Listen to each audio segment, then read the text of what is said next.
Okay, I'm going to talk about coordinate systems.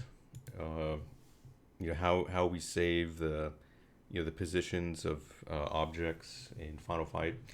So in the current version, the logic is basically to we store like the real position that objects are in, and then we store the render position. So the actual position and the rendering position are two separate things, and this is done basically because the thing about games with low resolution 16-bit graphics is basically they look better when everything is aligned on the pixel grid.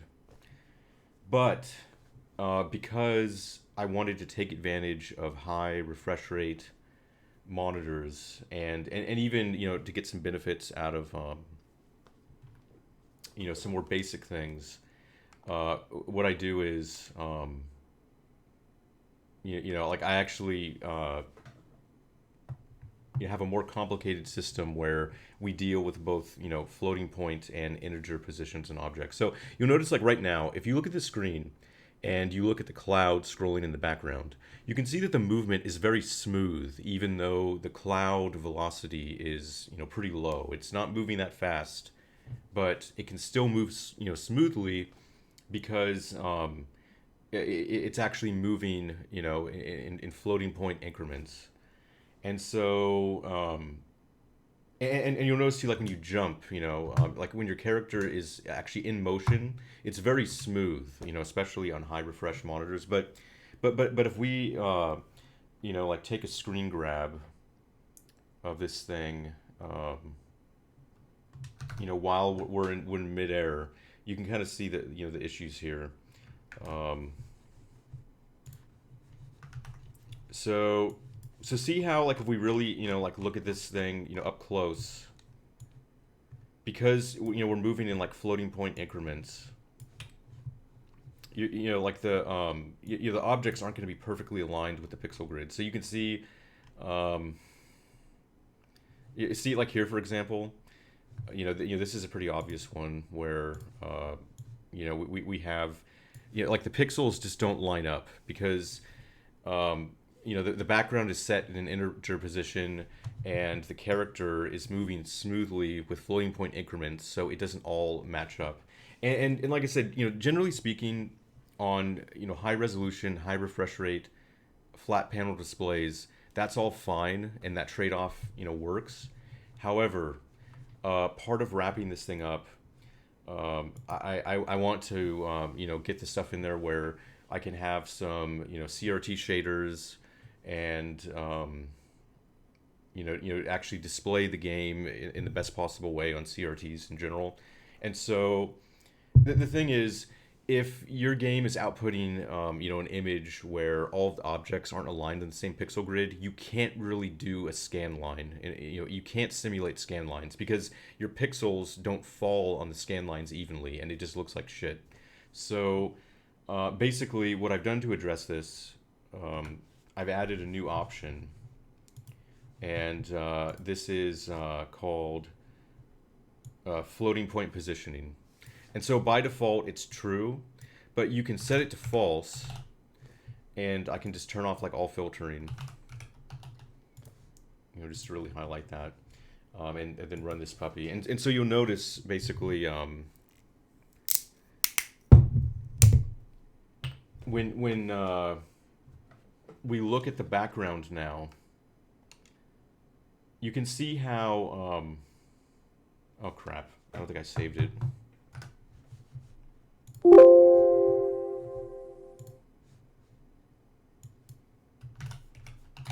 Forgot to save it.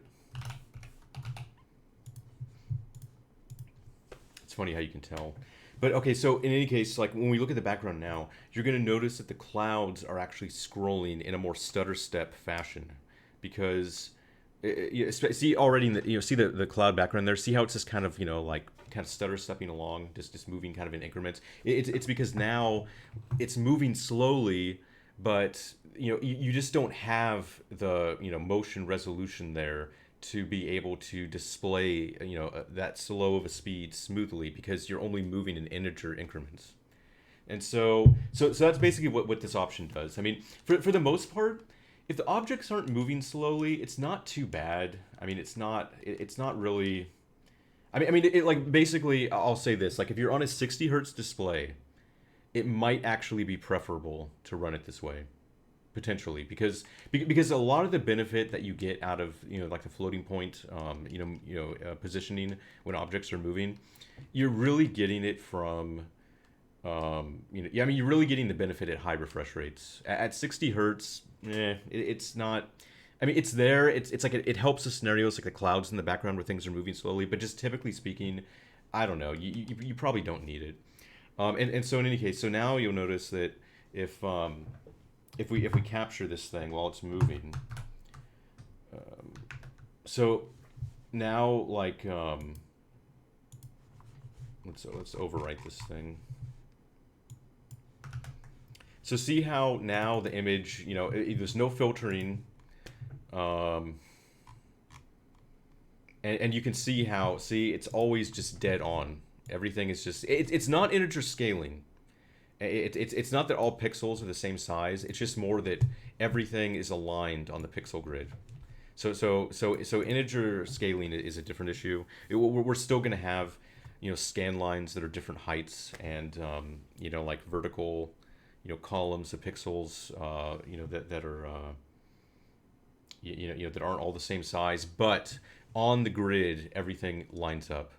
And basically what this option allows me to do is I can now move forward with hooking up some pixel shaders for like CRT simulation. So because with this you can do the scan lines because it's predictable. Every scan line is the same. It's all gonna line up, and so that allows you to do that stuff without any anomalies. So yeah, I mean, and the thing, like I said, if you're running at 60 hertz, I mean, I do think you probably you probably can get away with this. I mean, I might even recommend doing this because there is something to be said for having like a really tight image where all the pixels line up on the grid. I mean, it does make it feel more like it's the original game. Just because everything is rock solid. It's yeah. So in that respect, I mean, like I said, I mean, I think it's kind of a preference thing. I think that's pretty much what it boils down to. It's kind of hard to say whether one's better than the other, but I would lean towards recommending this for 60 hertz people, and really probably not that big of a deal. Oh great, found a problem. And not that big of a deal for cases of where I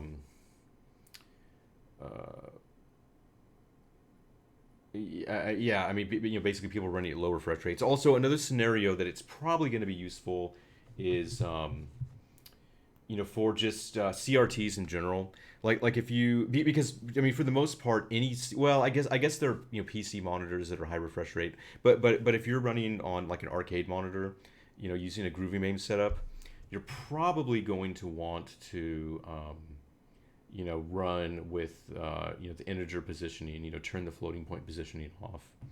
And so yeah, so like I said, this change will let me move forward with that stuff, and it's probably a better option for certain setups. So it's just more flexibility. It's just a nice thing to have because it's just more options. You can take more advantage of the different displays you have and decide like which trade-offs that you like. And see, the other thing that you'll notice too is that when I play with floating point positioning, I typically turn filtering on on like a high resolution flat panel, just because when things don't all line up in the pixel grid and you have a lot of like just tiny movements, you're gonna notice some shimmering basically if you don't start applying a filter to it, and that's why I usually when I go with floating point positioning, I do the filtering as well. Let me see what I broke here when I was screwing around with this.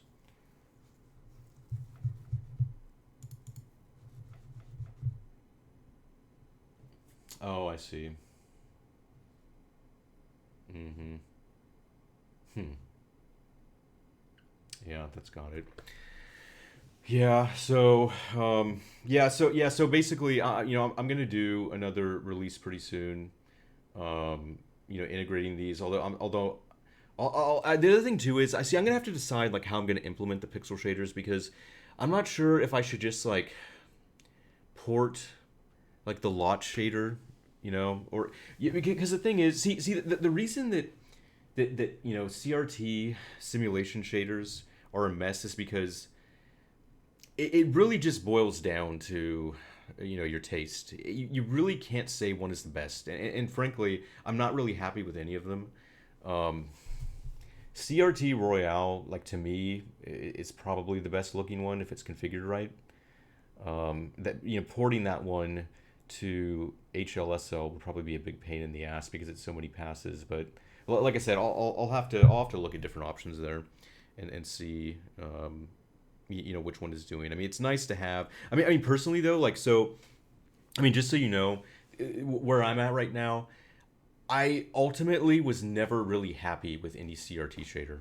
I did like they all pissed me off in various ways, and the thing that really bothers me is um, it's pretty much impossible to play vertical games that have like side scrolling games like Varth with a CRT shader and not have motion blur that makes the scan lines look like complete shit. It like I said, it's just like motion blur and CRT shaders. I don't know, they just don't really play well with each other.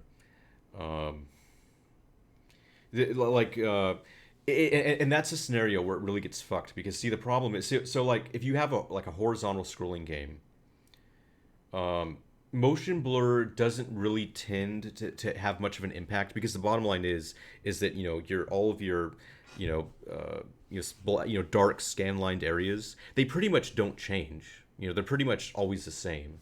But the problem is if you have a vertical game and now your scan lines are going, top to bottom instead of left to right, and you have a game like Varth where even though it's a vertical game, it also has scrolling, side by side.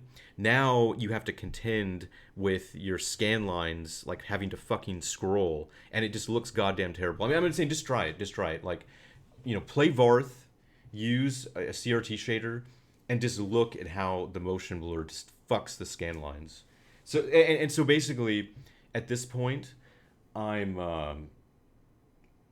I've just been turning it off. I've just been just going like raw, just high quality upscale raw pixels, whatever. I mean really, it's just like I said, until we have a good solution, for like low persistence, low motion blur, flat panels. I don't know. I'm just not satisfied with the result on that. All right, so that's been a little talk about the positioning of objects.